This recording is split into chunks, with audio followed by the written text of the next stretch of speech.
पंडित आचार्य कर्म कांड कराते हैं। कर्म कांड में शंकर कहते हैं श्री विष्णु श्री विष्णु श्री विष्णु जम्बूद्वीपे आर्यावर्त भारतवर्ष भारतखंडे।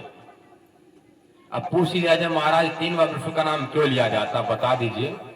वो क्या बताते हैं, मन से वचन से कर्म से, मनसा वाचा कर्मणा, पर ऐसा नहीं है।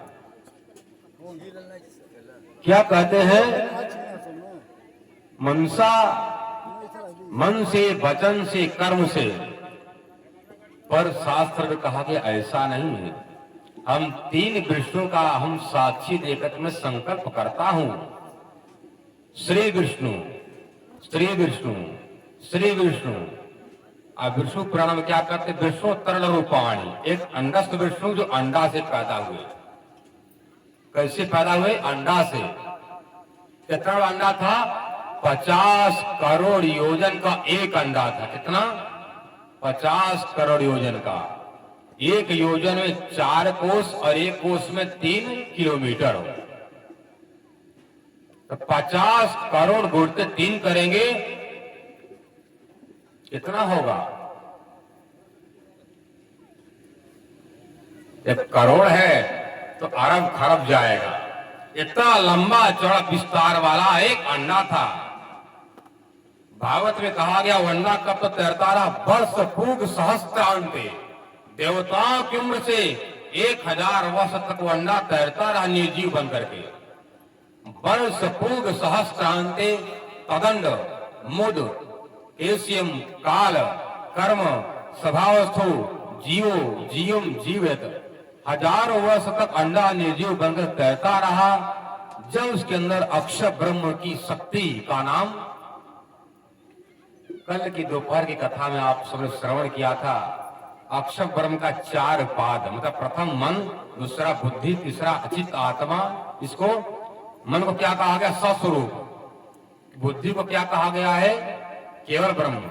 हृदय को क्या कहा गया, सबले ब्रह्म गोलकवासी कृष्ण। और अहंकार को अव्याकृत। उसी अव्याकृत संसार का जन्म मरण का खेल चलता रहता है। इसलिए काल अव्याकृत ब्रह्म के अंदर में गुलाम रहने वाले कौन है, काल निरंजन, काल भगवान। काल भगवान अक्षर ब्रह्म ने जब आदेश किया जाओ वाटे के अंदर प्रवेश करो, अंडा को फोड़ो, ये बहुत समय तक सो रहा है।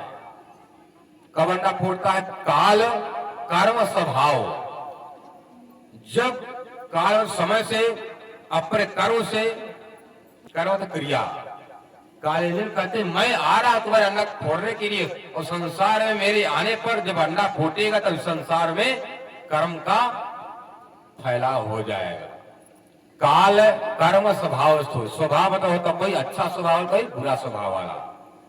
जब अपने समय से, अपने कर्म से, अपने स्वभाव से जब कालिंजन ने अंडे में प्रवेश किया पुरुष बन करके, तब अंडा फूटता है। अंडा फूटने पर 4 भुजा वाला एक पुरुष पैदा हुआ। जब पुरुष पैदा हुआ है तो क्या देखते हैं, चारों तरफ कुछ दिख नहीं रहा है, चारों तरफ पानी पानी।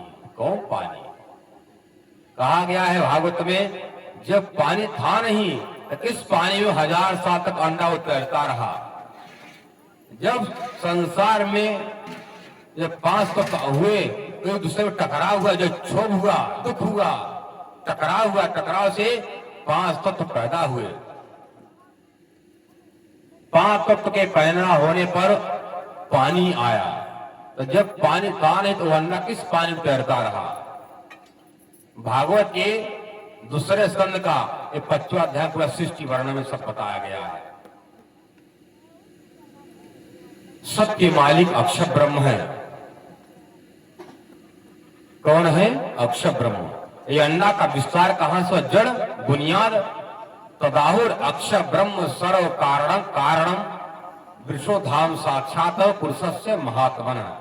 पंडित आचार्य महात्मा अक्षर ब्रह्म को ही नित्य वैकुंठ कहते हैं। वह नित्य वैकुंठ ही भगवान विष्णु का, नारायण का मूल घर है। यहाँ तो नौकरी करने के लिए यहाँ पर आते हैं।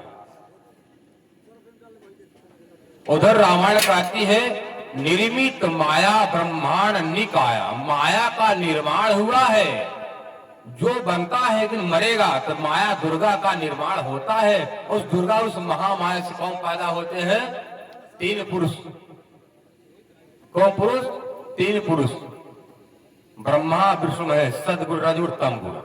कबीरदास जी क्या कहते हैं? उस मक्खी के मक्खा नहीं, बिन पानी गर्भानी, वह गर्भे गुड़ तीनों जाए। वह तो पुरुष अकेला। कौन पैदा करवाता है अंडा को? अब फोड़ता कौन? अक्षर ब्रह्म।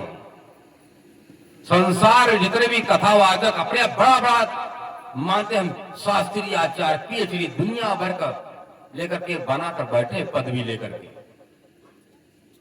तुम्हारा पंडिताई, तुम्हारा विद्या, तुम्हारा शास्त्रीय आचार्य किस काम का? तुम्हारे पास परमात्मा का ज्ञान है नहीं, लेकर थोथा डिग्री लेकर बैठे रहो, क्या करोगे? डिग्री लेकर के बैठे रहो।